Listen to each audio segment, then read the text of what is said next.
Pambihirang sakit ang tumama sa tatlong taong gulang na batang babae sa Misamis Oriental. Sa kanyang murang edad ay tinubuan siya ng bukol sa obaryo. Para bigyan ng mukha ang balita, Mobile Journal, Yeda Pascual.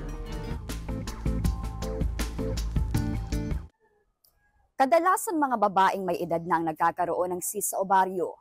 Pero nagkaroon din ito ang isang bata sa Misamis Oriental. 2 araw na nilagnat, matamlay at panay daing sa sakit ng tiyan ang 3 taong gulang na si Perla. Nang ipatingin na siya sa doktor ng mga magulang, binigyan kami ng instruction na ipa-ultrasound po si Perla. Doon sa pag-ultrasound, sinabi ng doktor na hindi po niya malukit yung appendix kasi meron pong nakaharang. Then sabi po ng doktor nun, "Ma'am, yung nakaharang po sa appendix ni Perla is cyst." Sabi niya sa akin, 5.7 cm na po. So, malaki na po yung cyst para sa age niya at sa internal niya. gulat maging ang mga doktor sapagkat hindi ito pangkaraniwan. Bago pa siya mag-puberty, normally hindi dapat magkaroon ng bukol yan sa ovaryo. Merong mga pagkakataon na nagkakaroon ng bukol o nagkakaroon ng abnormality ang mga ovaryo. At sa kabalasan pa, minsan hanggang sa loob pa lang ng tiyan. From some stimulation, abnormal stimulation, nagre-react yung ovaryo at nagkakaroon siya ng bukol.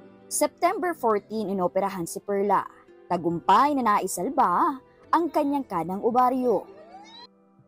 Habang dinadala siya sa OR, karga-karga ko po siya.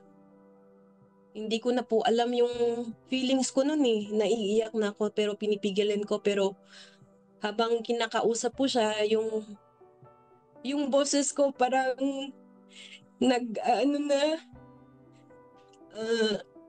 nagte-tremble yung boses ko kasi natatakot ako eh. Hindi ko mailabas yun kasi dapat strong ako sa baby ko. Sorry po.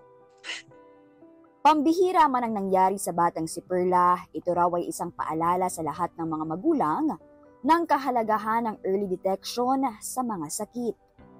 Marami sa mga bukol sa bata ay asymptomatic.